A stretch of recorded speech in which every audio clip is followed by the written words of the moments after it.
ربنا آتهم ضعفين من العذاب والعنهم لعنا كبيرا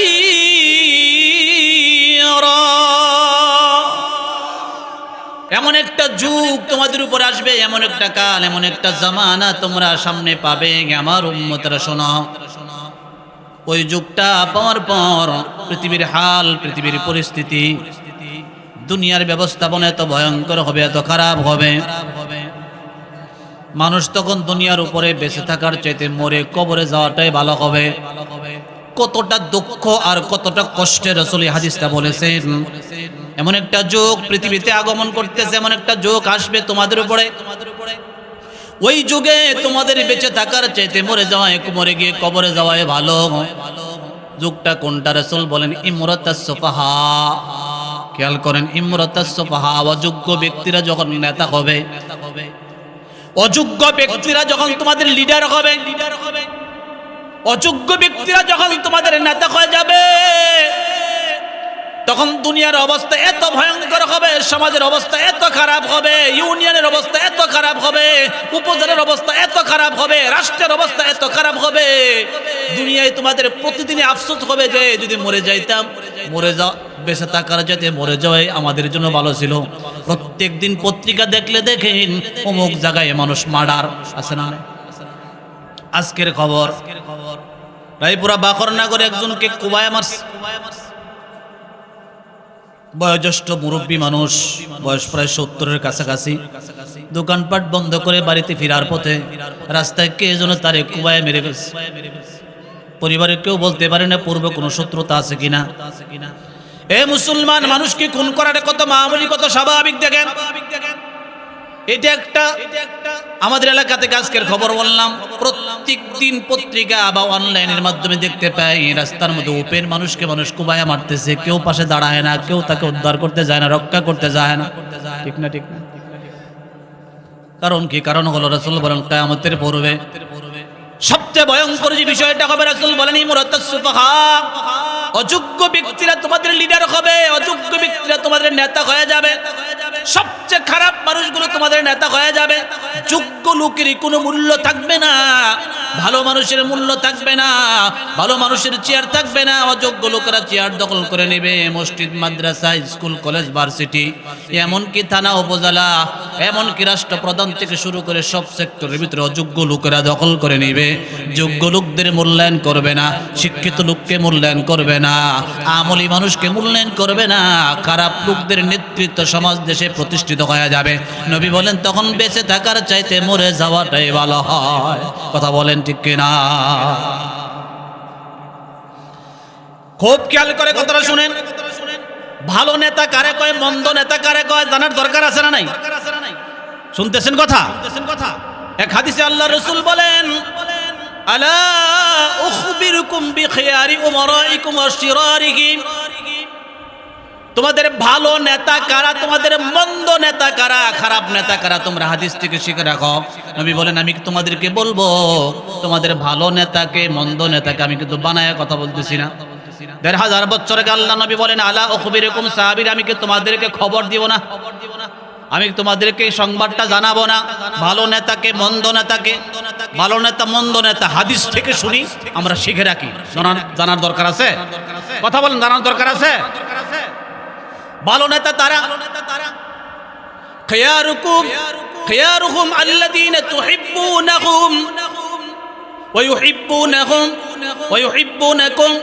ভালো নেতা তারা যারা তোমাদেরকে মহব্বত করে, তোমাদের পিছেও যেমন মহব্বত করে, সামনে তেমন মহব্বত করে। ভালো নেতার বৈশিষ্ট্য হলো ভালো নেতা জনগণকে ভালোবাসে।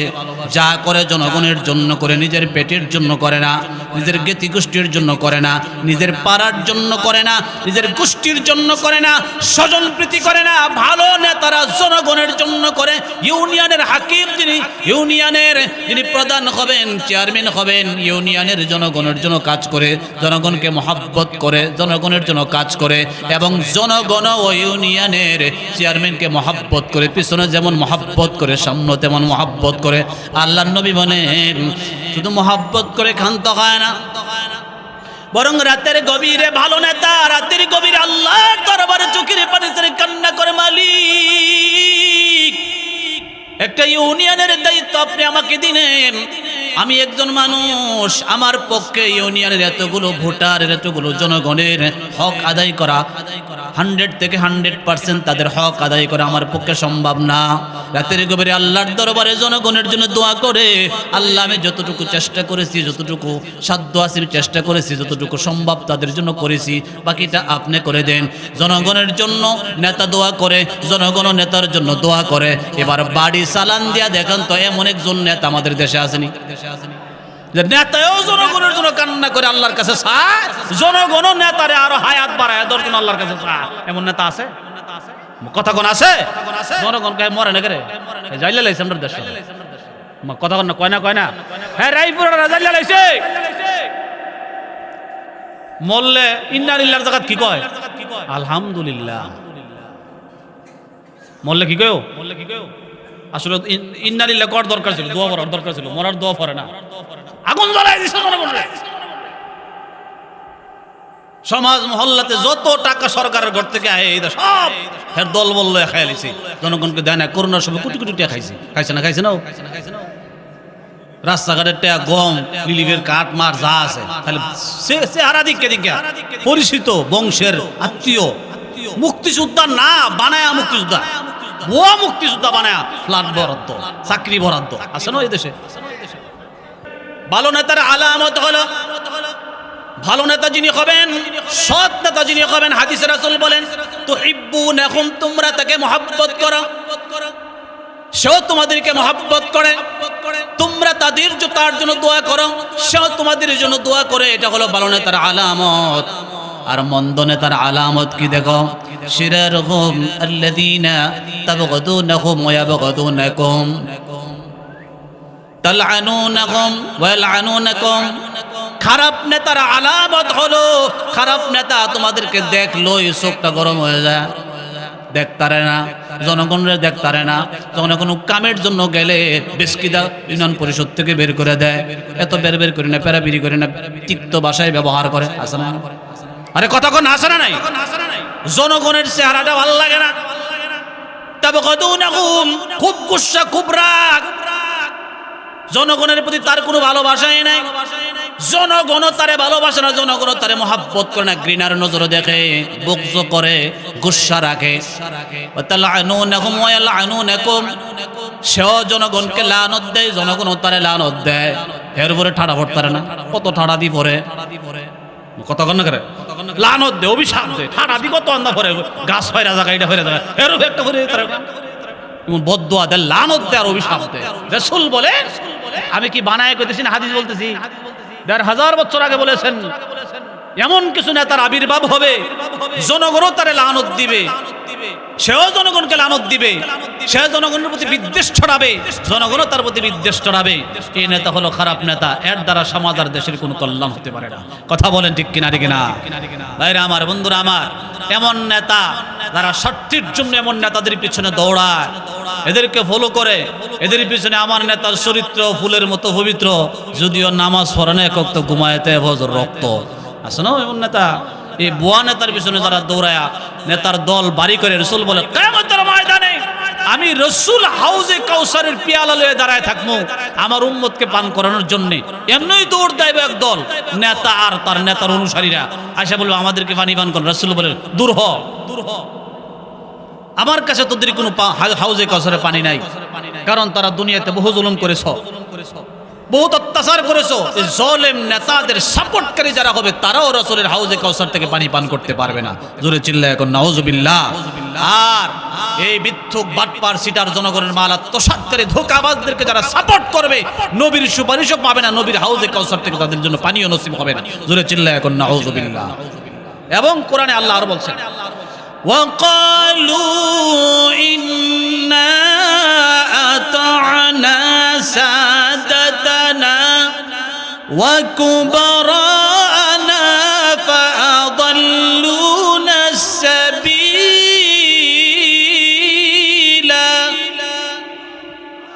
একসাথে কোন আল্লাহু আকবার।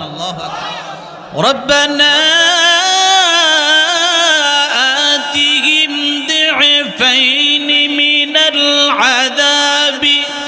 ওয়ালআনহুম লা'নান কাবীরা।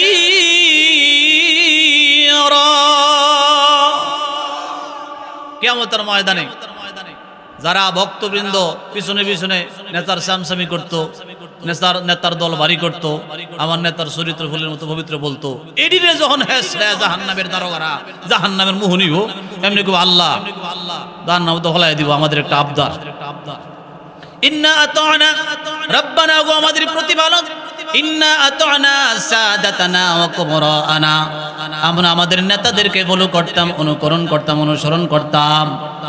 এই ভুল নেতার পিছনে, বাটপার নেতার পিছনে, অশিক্ষিত মূর্খ অযোগ্য নেতাকে ফলো করতাম। ফাদাল্লুনা সাবিলা, আমাদেরকে পথভ্রষ্ট করেছে। আমরা তাদের কথা মানার কারণে, তাদের কথা আমল করার কারণে, তাদের ইশারা মানার কারণে আজকে আমরা জাহান্নামে যাওয়া লাগে। রব্বুল আলামিন আপনার দরবারে দরখাস্ত, আমাদেরকে যদি জাহান্নামে যাওয়া লাগে না তাদের কারণে, তাদেরকে ফলো করার কারণে, আতিহিম দিআফাইন মিনাল আযাব, আমাদের নেতাদেরকে ডবল ডবল শাস্তির ব্যবস্থা করেন, আপনার পক্ষ থেকে তাদের উপর লানত বর্ষণ করেন। আল্লাহ রব্বুল আলামিন সেদিন নেতা এবং নেতার ভক্তবৃন্দকে, উভয় দলকে আল্লাহ জাহান্নামের বাসিন্দা বানাবে, অভিসম্পাদন তাদের উপর নাজিল করবে। জোরে কর নাউযুবিল্লাহ। তাহলে নামাজ, রোজা, হজ, যাকাত সব করার পরেও যদি আপনি ভুল ব্যক্তিকে নেতা মানেন, তাহলে ঠিকানা কি জান্নাতে না জাহান্নামে? আর জোরে কোন জান্নাতে না জাহান্নামে? জাহান্নামে। ভুল ব্যক্তিকে সাপোর্ট করা যাবে না, সঠিক ব্যক্তিকে সাপোর্ট করতে হবে।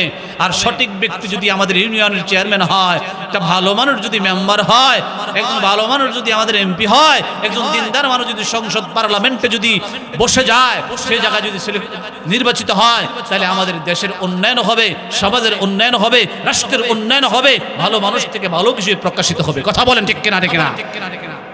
সামনে থেকে একটু চিন্তা ভাবনা কইরা এরপরে সাপোর্ট করেন, এরপরে ভোট দিয়েন। তাইলে মুনাফিকের আলামত কয়টা ভুলে গেছেন নাকি? কয়টা? কম চারটা। 2 নম্বর বলতেছিলাম, ইজা উতুমিনা খানা, আমানত রাখলে আমানতের খেয়ানত করে, আমানত যথাযথ আদায় করে না।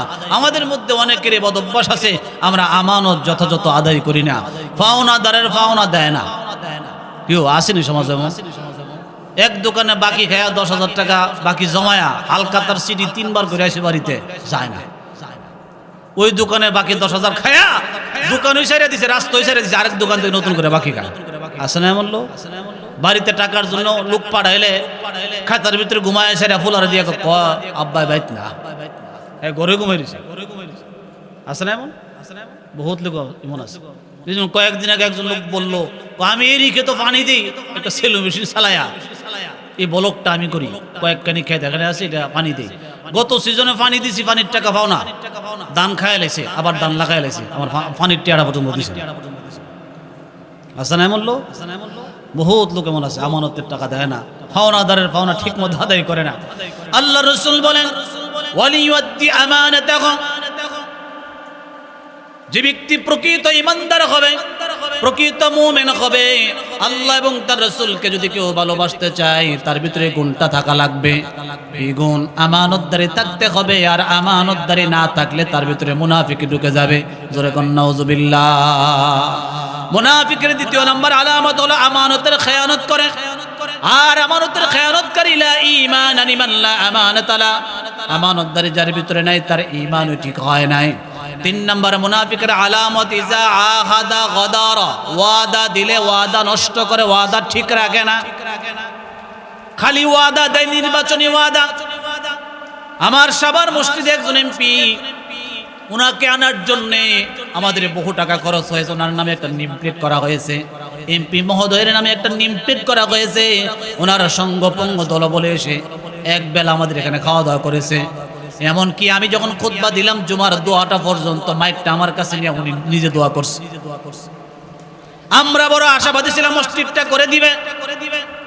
উনি বলছে আমার হসপিটালের পক্ষ থেকে আমি দিবে এত লাখ, আর সরকারি বরাদ্দ থেকে দিবে এত লাখ, টোটাল মিলে প্রায় 30 লক্ষ টাকার প্রতিশ্রুতি দেয়। আমরা ঘুরতে 3 বছর ঘোরার পরে কিছু গম পাইছি। কি পাইছি? গম। পরে গম বেচি 1.5 লাখ টাকা। চিন্তা করছেন কারবারটা? 30 লাখ টাকার ওয়াদা দিয়া ওরে খবর লয়ে দেখি ইমন ওয়াদা পুরা সাবারও দিয়ে রাখছে।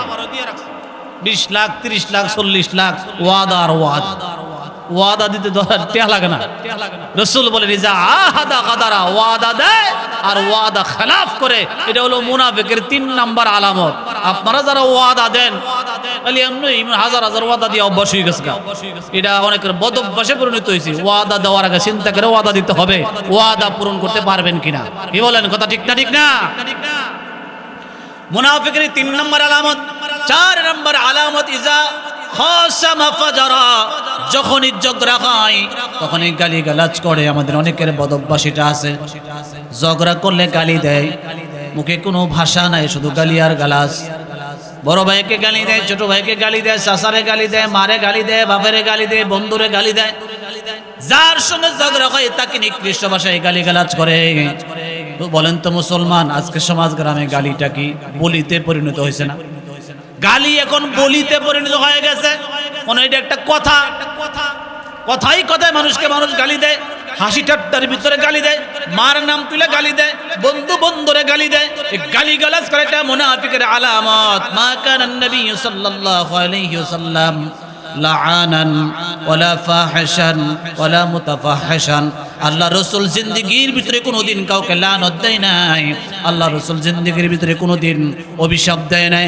আল্লাহ রাসূল জিন্দেগীর ভিতরে কোনোদিন ফাহিশা কথা, গালি গালাজের কোনো শব্দ রাসূলের জবান দিয়া প্রকাশ পায় নাই। আপনি উম্মত হইয়া, নবীর আশিক হয়ে, রাসূলের উম্মত হইয়া, রাসূলের প্রেমিক হয়ে আপনি মুখ দিয়ে কথায় কথায় গালি দেন, আল্লাহর কসম গালি যতদিন পর্যন্ত মুখ থেকে দূর করতে না পারবেন, আপনার নাম মুনাফিকের তালিকা থেকে নাম কাটা হবে না। আপনি মুনাফিক। কথা বলেন ঠিক কিনা? মুনাফিকের 4 আলামতের 3 নম্বর আলামত। 4 নম্বর আলামত হলো ইজা খাসামা ফাজারা, ঝগড়া হলে গালি দেয়। ঝগড়া হয় না কার? কম বেশি ঝগড়া আমাদের সবারই হয়। ঝগড়া হইলে যে মুখ দিয়ে গালি বের হয়, লক্ষণ ভালো না খারাপ? আরে জোরে বলেন, লক্ষণ ভালো না খারাপ? লক্ষণ খুব খারাপ। নাম লেখা আছে মুনাফিকের তালিকায়। এরা দেখবেন কোন যুদ্ধের ময়দানে এদেরকে পাবেন না। কোরআন শরীফ স্পষ্ট আল্লাহ এগুলো আলোচনা করছেন।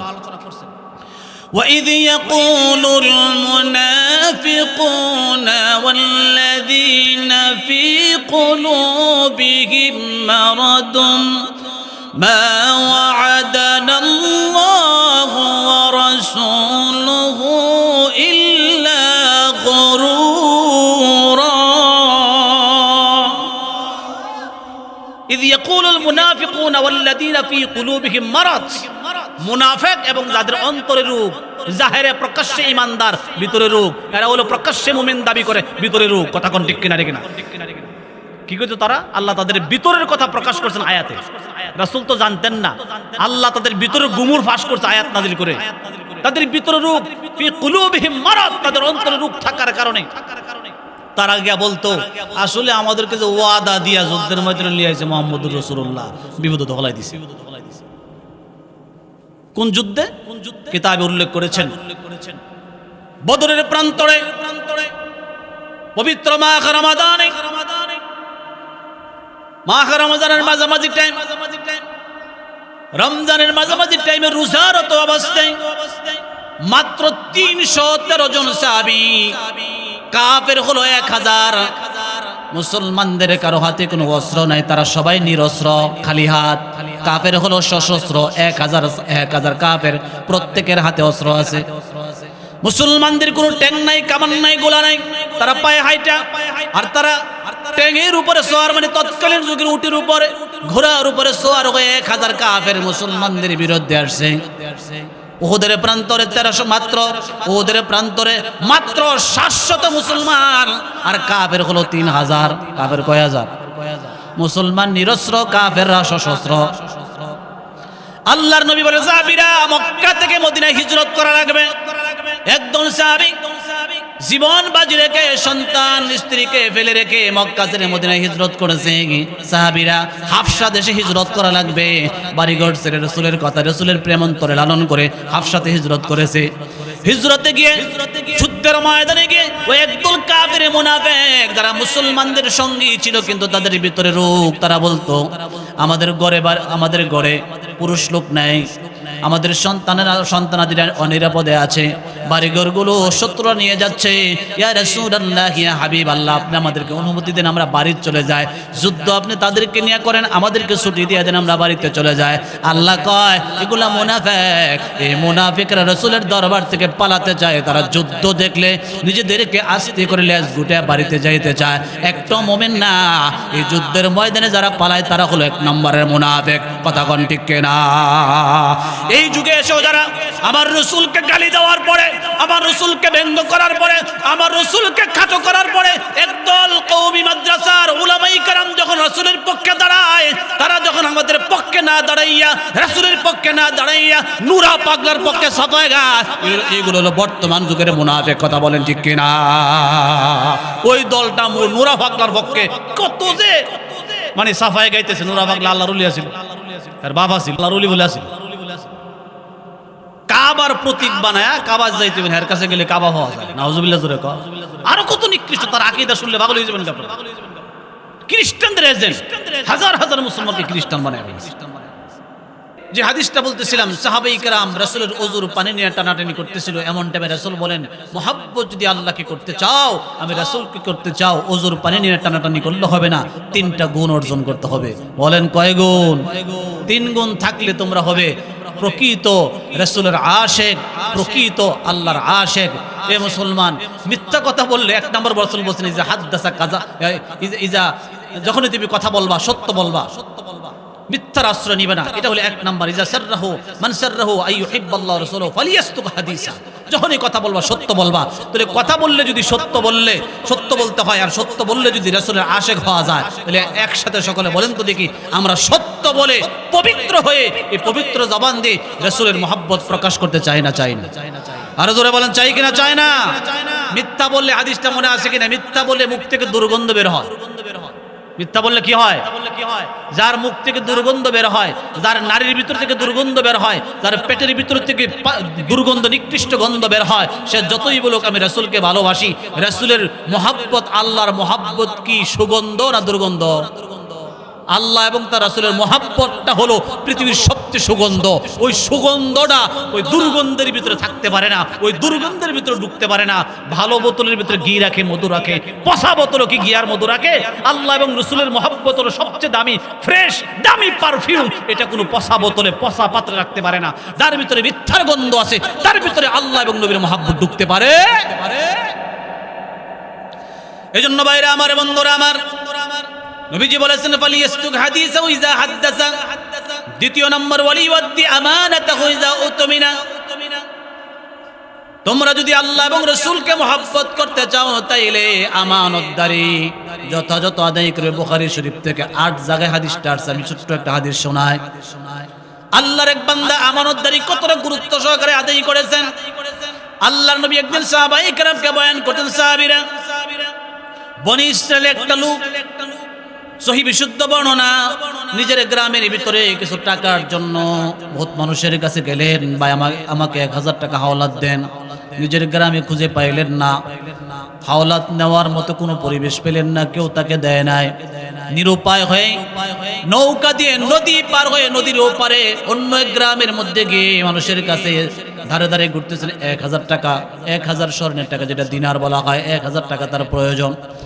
আল্লাহর এক বান্দার কাছে গিয়ে বলেন, ভাই আমি বড় বিপদগ্রস্ত, 1000 টাকার খুব প্রয়োজন।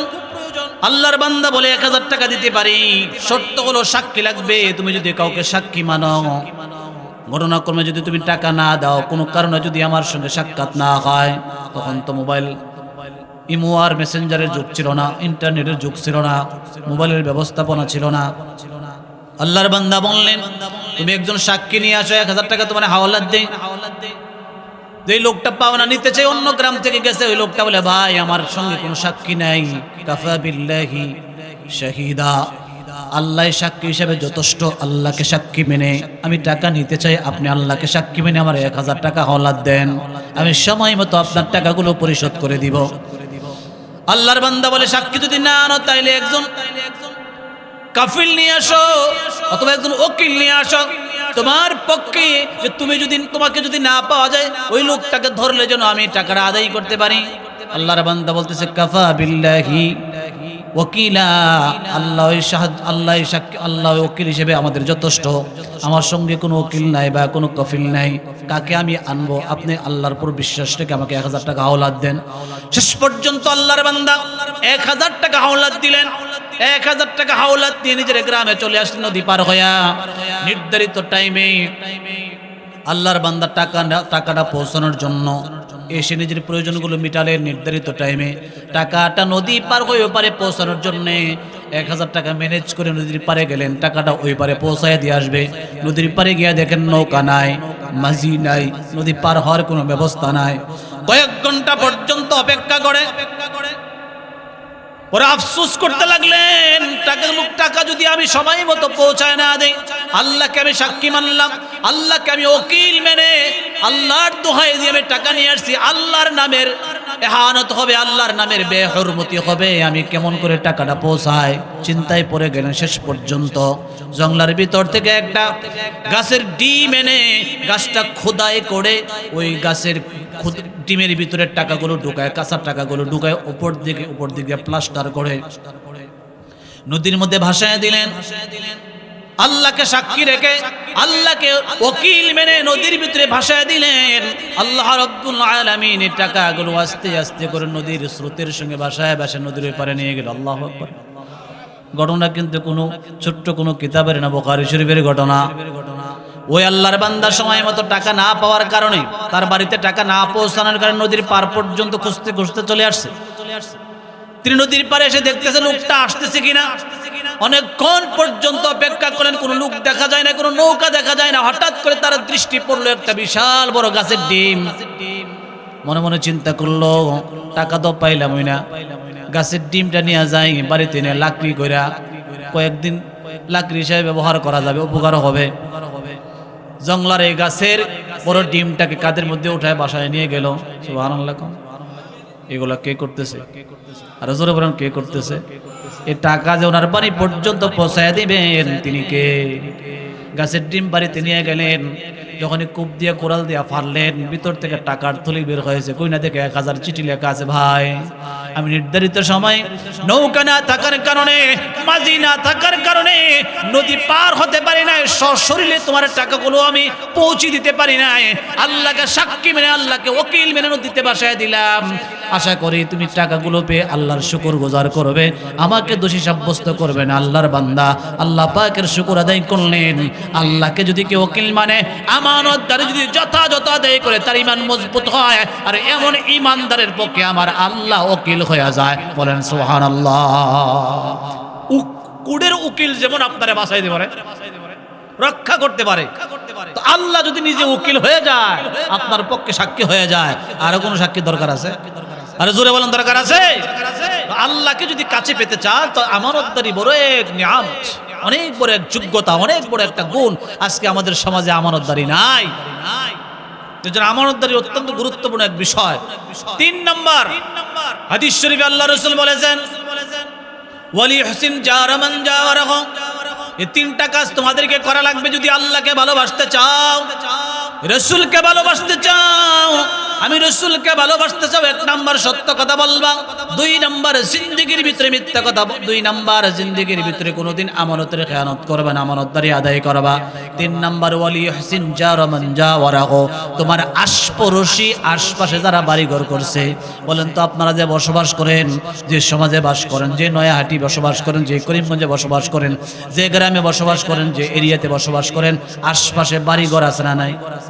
আপনার চাচার বাড়ি আছে, আপনার জেডার বাড়ি আছে, আপনার আশপড়শি যারা আছে তারা আপনার আশপড়শি। আল্লাহ নবী বলেন, ওয়ালি হুসিন জারা মান জাওয়ারাহু। যদি আল্লাহকে ভালোবাসতে চাও, রাসূলকে ভালোবাসতে চাও, তাইলে তুমি তোমার প্রতিবেশীর হক আদায় করো, প্রতিবেশীর প্রতি দয়া করো। কার কথা? নবীর কথা। জোরে কোন কার কথা? আজকে আমরা প্রতিবেশীর কোনো হক আদায় করি না। নিজে খাইতে পারলে, নিজে ভালো থাকতে পারলে, নিজে সুখে থাকতে পারে, আলহামদুলিল্লাহ। ঠিক না? ঠিক না? আল্লাহ খুব খুশি না? এ আলহামদুলিল্লাহ আল্লাহ খুশি না? এ আলহামদুলিল্লাহ আল্লাহ খুশি না? তুমি খাইতে পারলে, তুমি ভালো থাকলে, তুমি সুখে থাকলে আলহামদুলিল্লাহ। আশ্বাসের মানুষ মরে থাকা, এরা যত বিপদে হোক, যত বড় মুসিবতে হোক, এরা দেখার দরকার নেই আমার। আপনার এই আলহামদুলিল্লাহ আল্লাহ খুশি না। ওয়ালি ইউহসিন আল্লাহকে রাসূলকে ভালোবাসতে যদি চাও, ওয়ালিউহসিন জারা মান জাওয়ারাহু, তুমি তোমার প্রতিবেশীর হক আদায় করো, প্রতিবেশীর প্রতি ইহসান করো। প্রতিবেশী তিন প্রকার। আওয়াজ দিয়ে বলেন, প্রতিবেশী কয় প্রকার? শিখে রাখেন, বলেন প্রতিবেশী কয় প্রকার? তিন প্রকারের প্রতিবেশী। এক নম্বর প্রতিবেশী রক্তের ভাই অথবা চাচা অথবা জেঠা অথবা বাবা অথবা আপনার আপনজন দাদা, যার বাড়ি ঘর আপনার আশপাশে রক্তের ভাই ব্রাদার আপনজন যারা আছে। এক তো রক্তের লোক, রেহেমের লোক, আত্মীয়তার সম্পর্ক, রক্তের সম্পর্ক। দুই নাম্বার সে একজন মুসলমান। তিন নাম্বার সে আপনার পাশে বাড়ি করছে, পড়োশি। তিন কারণে তার হক বেশি। কয় কারণে? তিনটা কারণ। এক নাম্বার রক্তের আত্মীয় আছে না, রক্তের আত্মীয় বাড়ির লোকে বাড়ি করছে, আছে না এমন? আজকে তো আমরা এগুলা স্মরণে রাখি না। 2-3 পিউট মারা যাওয়ার পরে এবার আর স্মরণে রাখি না বা এগুলো ইয়াদই রাখি না। রাসূল হাদিসে বলছেন,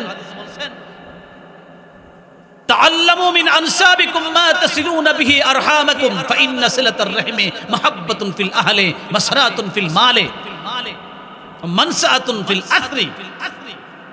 তাআল্লামু মিন আনসাবিকুম, তোমরা বংশের ধারাবাহিকতা তোমাদের সন্তানদেরকে শিক্ষা দাও, নিজেরা শিখো বংশের ধারাবাহিকতা। তোমার দাদাকে, তোমার বড় বাবাকে, তোমার চাচাকে, তোমার জেঠাকে, তোমার খালুকে, তোমার অমুককে, তোমার তুমুককে, এগুলো সন্তানকে শিক্ষা না দিলে এরা কি জানবো?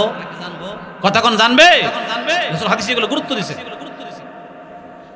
তাআল্লামু মিন আনসাবিকুম, তোমাদের বংশের সাজারা তোমরা শিক্ষা দাও।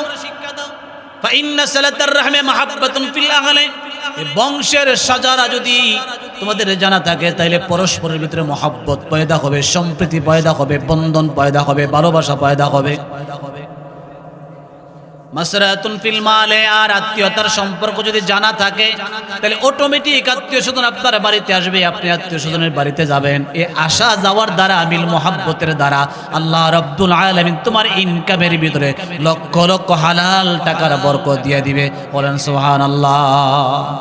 কথা কি শুনতেছেন? যে আওয়াজ যে নাই বোঝা গেল, হুজুর এতক্ষণ যা কইছেন ভালোই লাগছে। আত্মীয় স্বজন আইলে আমার বউ দেখতারে না, ইয়ো এমন বউ আছে না নাই? সব দেখতারে, জামাই আত্মীয় স্বজন বউ দেখতারে না, আর বউর আত্মীয় স্বজন হলে জামাই দেখতারে না।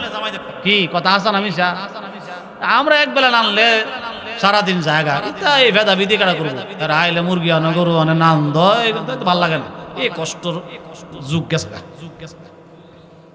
আত্মীয় স্বজন দেখতারে না, খালি নিরাপদে থাকতো চায়, আলগা আলগা থাকতো চায়। আত্মীয় স্বজন আমার দরকার নাই, দেখলে সালাম দিয়া কয় ভালো আছেন, কোন সময় আছেন, আচ্ছা তো বাড়ির যায় না আরেকদিন, মানে আজ যায় না, পথের তো বিদায় করতে আসেন এমন লোক। এই যে বিস্তান্দা চলেন, আপনি বলেন তো দেখি। মাসরাতুন ফিল মাল, হাদিসে রাসূল বলতেছে তোমার মালও যদি বরকত চাও। আমরা অনেকে মনে করি বরকত চাই কোন, যে টাকা কামাই করলাম ফুলা 3টারে বিদেশ ফরাই দিবেন, বিদেশ তো মসমসা টাকা ফরাইবো, বাড়ি 3 তালাক করলাম, শুয়ে থাকুন, ভালো থাকুন, 3 তালা হইব, বাড়ি হইব, সব হইব, ঘরের তো রোগ বালাই দূর হইতো না। ডায়াবেটিস খাইতারে না, খাইলে গলার উপরটা তার ডেকুর দিয়ে বাতায় ফেরে, 2টা ডেকুর লোক আয় না, এমন খাইছে পেট ভরে ডেকুর দিছে, বাতায় ফেরছে গলা, আবার ফিতে ভরে পানি ভরে, মানে শান্তি নেই আর কি। গ্যাস্ট্রিক, এরপরে ডায়াবেটিস, আত্মা ভুলিয়া থাকা, লিভারও পানি পড়ছে, মানে বিল্ডিং আছে, সবই আছে, টাকা মসমসা আয় কামায়, ঠিক হয়, কিন্তু শান্তি নাই। শান্তি বিপদ থেকে। কোন মেহমান যখন বাড়িতে আসে, ওই ফ্যামিলি থেকে যত বিপদ আছে সব লয়ে জায়গা, আর রহমত যা আছে সব দিয়া যায়। সুবহানাল্লাহ জোরে কর। আমরা তো মেহমান বাড়িতে আশেপাশে দেন না, রাস্তাতে বিদায় করে না। মেহমানেরা রহমত লে বিপদ বাসা থেকে দূর করে বরকত দিয়া যায়। মান কানা ইউমিনু বিল্লাহি ওয়া রাসূলিহি, রাসূল বলেন মান কানা ইউমিনু বিল্লাহি ওয়া রাসূলিহি, যে ঈমান আনছে, দাবি করে যে আমি আল্লাহর প্রতি ঈমান আনছি, রাসূলের প্রতি ঈমান আনছি, ফালি ইউকরিম জারাহু, সে যেন তার প্রতিবেশীকে একরাম করে। ফালি ইউকরিম যায়ফাহু, সে যেন মেহমানকে একরাম করে। আরেক হাদিসে বলছে সে যেন মেহমানের সম্মান করে, মেহমানের কদরদানি করে, মেহমানের মেহমানদারি করে। আজকে আমরা মেহমান দেখলে জরায় বেরো শুনি, মেহমান বাড়িতে আসছে জায়গা দেবে। বহুত লোক তো এমন আছে আত্মীয়তার সম্পর্ক 6 বছরও নাই, 10 বছরের ভিতরে আত্মীয়তার কোনো খবর নাই। ঘনিষ্ঠ আত্মীয় বায়ে বাইরে ডাক দেয় না, তো হের সে আর দেখতে না, লোক খারাপ হয়, লোক ভালো না, বাপের খেতে 2 হাত বেশি নিচে। এমন আছে না, বাইরে দেখতে না, বাইরের চেহারা দেখলে জড়াই ফেলে, মানুষ বদনাম করে। রাসূল হাদিসে বলেছে ওয়ালা তাকাতু ওয়ালা তাবাগাদু ওয়ালা তাহাসাদু, পরস্পরে বাইরে বাইরে গিয়ে ওই ফিট দিয়ে আর পিছায় দেখতে না, পরস্পরে গুসা করো না, হিংসা করো না, তাদাবরু পিট দিয়া তাকায় থেকো না, দূরত্ব বজায় রেখো না, ওয়াকুনু ইবাদাল্লাহি ইখওয়ানা, পরস্পরে বাই বাই হয়ে চলো, মাফ করে দাও না। তোমার তো সাইরাত জায়গা নিচে গায় সাইরাত দেওয়ার আমরা রাষ্ট্রবাদ কি খোদাই দিতে পারে না? আরে কথা কোন দিতে পারে না, পারে না। তুমি তোমার ভালোটা দেখো না, তুমি তোমার ভালো আদর্শ দেখো না। হ্যাঁ খারাপ হলে তুমি খারাপ হলে তো চলবে না। বিরক্ত লাগতেছে আপনাদের? আমাদের সমাজের ভিতরে এই ত্রুটিগুলো আছে না নাই? কথা বলেন। ইবাদত কোন খালি মসজিদ কেন ইবাদত রয়ে গেছে এখানে এই জায়গার। এজন্য মুসলমান ইমানদার খুব খেয়াল করে কথাগুলো বুঝবেন, শুনবেন, আমলে পরিণত করবেন। রাসূল 3 নম্বরে বলেছেন ওয়ালি করিম যার মান যাওয়ারগো, প্রতিবেশীর হক আদায় করতে হবে, প্রতিবেশীর পাওনা আদায় করতে হবে। প্রতিবেশী 3 প্রকার। এক প্রকারের প্রতিবেশী হলো রহিমের আত্মীয়তার প্রতিবেশী, রক্তের প্রতিবেশী।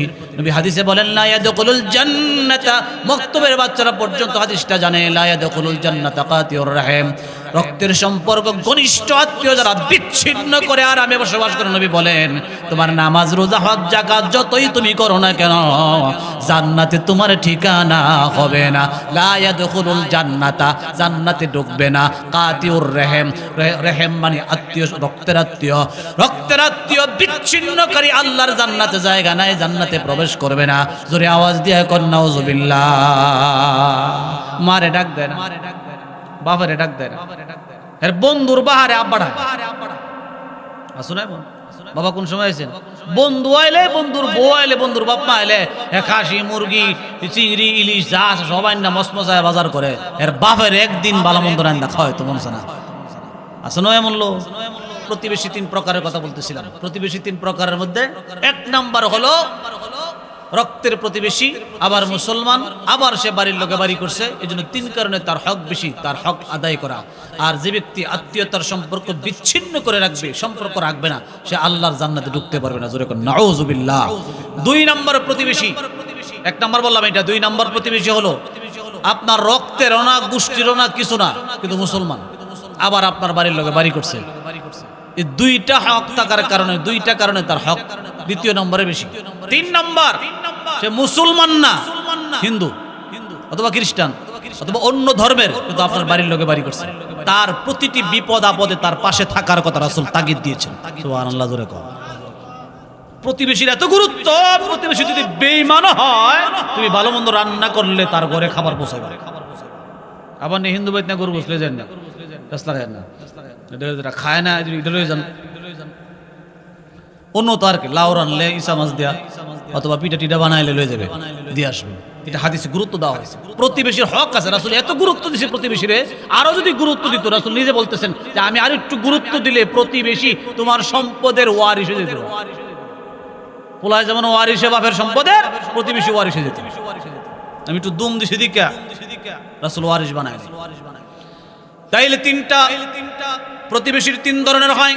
1 নম্বর রক্তের, 2 নম্বর মুসলমান হওয়ার কারণে, 3 নম্বর বিধর্মী হয়েছে কিন্তু বাড়ির সঙ্গে বাড়ি, ঘরের সঙ্গে ঘর, 3ও প্রতিবেশীর একই হক। আল্লাহ রাসূল বলেন তুমি তোমার প্রতিবেশীর হক আদায় করো। প্রতিবেশীর হক যদি আদায় করো তাইলে আল্লাহকে ভালোবাসো, রাসূলকে ভালোবাসো, এটা তোমার কাছ থেকে প্রমাণ হবে। আর যেই লোকটা আল্লাহ এবং তার রাসূলের ভালোবাসা প্রমাণ দেয়, এই লোকটা কিয়ামতের ময়দানে আমার নবীর সঙ্গে রাসূলের হাতে হাউজে কাউসার পান করে আল্লাহর জান্নাতের মেহমান হবে। বলেন সুবহানাল্লাহ। আর জোরে চিল্লায়া বলি সুবহানাল্লাহ। তাহলে এবার আওয়াজ দিয়ে বলেন আমরা আল্লাহ এবং তার রাসূলকে মহব্বত করতে চাই না, চাই না, ভালোবাসতে চাই কিনা, চাই না। আল্লাহ এবং তার রাসূলের মহব্বত পাওয়ার জন্য আপনাদেরকে আরো 3টা কাজ করতে হবে। জোরে কোন আর কয়টা কাজ? হাদিসে আসছে যার ভিতরে 3টা গুণ থাকবে সে প্রকৃতপক্ষে আল্লাহ এবং তার রাসূলের ভালোবাসা পেয়ে যাবে।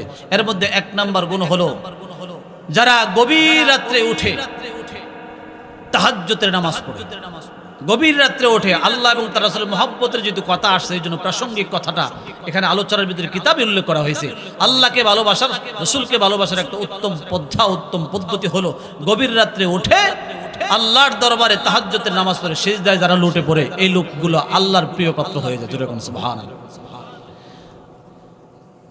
والذين يبيتون سجدا وقياما কুরআনুল কারীমে আল্লাহ বলেন যারা রাত্র জাগরণ করে রুকু এবং সিজদার মাধ্যমে রাত্র পার করে দেয়, রবের দরবারে রাকায় মনোবাক্যে চোখের পানি ছেড়ে কান্না করে রাত্র জাগরণ করে, এমন লোকগুলো কিয়ামতের ময়দানে আমার আল্লাহর জান্নাতের মেহমান হয়ে যাবে। বলেন সুবহানাল্লাহ। এজন্য ভাইরা আমার, বন্ধুরা আমার, রাত্র জাগরণ করে এটা অনেক বড় একটা গুণ। আল্লাহকে পাওয়ার, রাসূলকে পাওয়ার অনেক বড় একটা গুণ। তাহাতিল ইবাদাত ওয়া ফানিয়াতিল ইশারাত ওয়া মা নাফা'না ইল্লা রুকাইআত কদ সাল্লাইনাহা ফি জাওফিল লাইল। বাইজিদ বুস্তামি রাহমাতুল্লাহির কথা আপনারা শুনেছেন। মিশকাতুল মাসাবি নামক কিতাবের 500 টিকায় আসছে, বাইজিদ বুস্তামি রাহমাতুল্লাহি আলাইহির ইন্তেকালের বহু বছর পর তার একজন ছাত্র স্বপ্ন যুগে দেখতেছেন হুজুর জান্নাতের ভিতরে আছেন। জিজ্ঞেস করেন, হুজুর আপনি জান্নাতে আছেন, আল্লাহ আপনার সঙ্গে কি লেনদেন করেছেন? আপনাকে আল্লাহ জান্নাত দান করেছেন নাকি? বাইজিদ বুস্তামি রাহমাতুল্লাহি আলাইহি বলেন, তাহাতিল ইবাদাত ওয়া ফানিয়াতিল ইশারাত ওয়া মা নাফা'না ইল্লা রুকাইআত। আমি আল্লাহকে পাওয়ার জন্য, আল্লাহকে ম্যানেজ করার জন্য, আল্লাহকে ভাও করার জন্য, আল্লাহকে আমি আমার দিলের ভিতরে জায়গা দেওয়ার জন্য তাম পৃথিবীর মানুষগুলো যখন ঘুমের ঘরে বিভোর হয়ে যেত, আমি শেষ রাত্রে উঠে তাহাজ্জুদের নামাজে দাঁড়ায় যাইতাম। ওই তাহাজ্জুদের নামাজে দাঁড়াইয়া আল্লাহর দরবারে আমি কান্নাকাটি করতাম নামাজ শেষান্তে।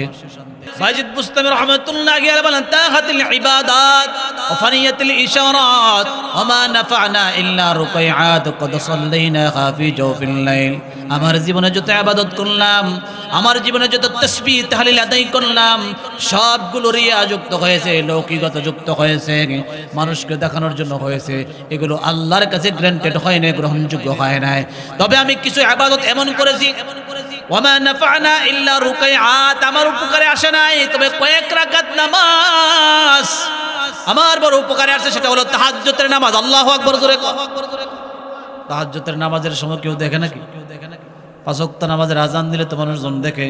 ভিতরে রিয়া যদি থাকে, লৌকিকতা থাকে, মানুষ আমারে মুসল্লি কইব, মানুষ আমারে নামাজি কইব, মানুষ আমারে সালাম দিবে, এমন যদি মানসিকতা নিয়ে নামাজে আসে, তাহলে এই নামাজ আল্লাহ পর্যন্ত যাবে নাকি? নামাজ পড়তে হবে একমাত্র আল্লাহর জন্য। বাইজিদ বুস্তামি বলে, ওই শেষ রাত্রি উঠে কেউ যখন দেখে না, সবাই যখন ঘুমায়, তখন তো আমার মালিক ঘুমায় না। আল্লাহ ঘুমায় নাকি? আল্লাহ কখনো ঘুমায় নাকি? কথা বলেন। ওই শেষ রাত্রে তাহাজ্জুদের ওয়াক্ত উঠে আমি যখন রবের দরবারে কান্নাকাটি করতাম নামাজ পড়ে, ওই রাকাতগুলো আমার আল্লাহর দরবারে কবুল হয়েছে, ওসিলে আল্লাহ আমারে মাফ করে জান্নাত দিয়েছে। বলেন সুবহানাল্লাহ। আরো জোরে বলেন না সুবহানাল্লাহ। তাহাজ্জুদের 2-4 রাকাত নামাজের ওসিলায় আল্লাহ আমারে মাফ করে জান্নাতের মেহমান বানায় দিয়েছে। একটু জোরে কোন সুবহানাল্লাহ। আমাদের অভাব আছে না নাই? আরে জোরে বলেন, অভাব আছে না নাই? অভাব আছে। যারা অভাবগ্রস্ত, চাইবেন কার কাছে? চাওয়ার সবচেয়ে বড় উত্তম টাইম হলো তাহাজ্জুদের পর, শেষ রাত্রি। সবাই যখন ঘুমায় ব্যস্ত, আল্লাহ তখন জাগ্রত, বান্দারে ডাকে, হালমি মুস্তারজিকিন সারজুকালা, আসো কোনো রিজিকের অভাবী, চাও না আমার কাছে, আমি তোমাদের দিব। বলেন তো আমরা অভাবী না? আমাদের কত কিছু দরকার, আমরা কত ক্ষেত্রে কত কিছু প্রয়োজন পাচ্ছি না, পৃথিবীতে ম্যানেজ হচ্ছে না, আমার অনেক কিছু দরকার আমি পাই না। বলে নামাজ দিয়ে আমরা কার কাছে যাবো? আল্লাহর দরবারে যাবো, রব আমাদেরকে সব দিয়ে দিবেন। এই জন্য তাহাজ্জুদের সময় হলো চাওয়ার সবচেয়ে বড় উত্তম টাইম। আমার রাসূল তাহাজ্জুদটাকে, ওই টাইমটাকে কত বড় গনিমত মনে করতেন। কোরআন শরীফে আল্লাহ প্রসঙ্গে বহুত আয়াত নাযিল করেছেন। এক আয়াতে আল্লাহ বলছেন, তাহা মা আনজালনা আলাইকাল কুরআনা লিতাশকা। ওগো নবী, আমি আপনার উপর কোরআন এই জন্য নাজিল করি নাই, তাহাজ্জুদের নামাজে দাঁড়াইয়া সারা রাত আপনি কোরআনুল কারীমের তেলাওয়াত করবেন, আপনার পা দুটো ফুলে যাবে, আপনি কষ্ট করবেন, রক্ত চলাচল বন্ধ হয়ে যাবে। এত কষ্ট দেওয়ার জন্য আপনার উপর কোরআন নাজিল হয় নাই। রাসূল জবাব দেয়, ফালা আকুনু আবদান শাকুরা, আল্লাহ আমি তোমার শুকরগুজার বান্দাদের অন্তর্ভুক্ত হতে চাই। বলেন সুবহানাল্লাহ। শেষ রাত্র, সারা রাত নামাজ পড়তেন। কখনো কখনো আল্লাহ বলতেন, ইয়া আইয়ুহাল মুযাম্মিল কুমিল লাইলা ইল্লা কলিলা নিসফাহু আও ইনকুস মিনহু কলিলা আও জিদ আলাইহি ওয়া রাত্তিলিল কুরআনা তারতিলা। আল্লাহ ভাগ করে দিতেন, আপনি রাতের 1/3 অথবা অর্ধেক তাহাজ্জুদ পড়েন, সারা রাত দাঁড়ায়া, সারা দিন যুদ্ধের ময়দানে ইসলাম প্রচারে আবার সারা রাত্র দাঁড়ায় থাকা। কথা বলেন না, আল্লাহু আকবার বলেন না। রাসূলের কোনো গুনাহ আছে নাকি? বলেন বলেন, কোনো গুনাহ আছে নাকি? কদ গফারাল্লাহু মা তাকদ্দামা মিন যামবিকা ওয়া মা তাআখার। আগে পরের অ্যাডভান্স ক্ষমার ঘোষণা। গুনাহ তো নাই, এরপরে অ্যাডভান্স ক্ষমার ঘোষণা। আর আমাদের গুনার অভাব নাই, পাপের অভাব নাই, ত্রুটির অভাব নাই, অপরাধের অভাব নাই। পাপ করতে করতে জাহান্নামের একবারে দরজায় চলে গেছি, এরপর আমরা কাঁদি না, চোখে পানি নাই, আমরা রবের কাছে আত্মসমর্পণ করি না। হে মুসলমান, বলেন তো আমাদের গুনাহ মোচন করার দরকার আছে না নাই?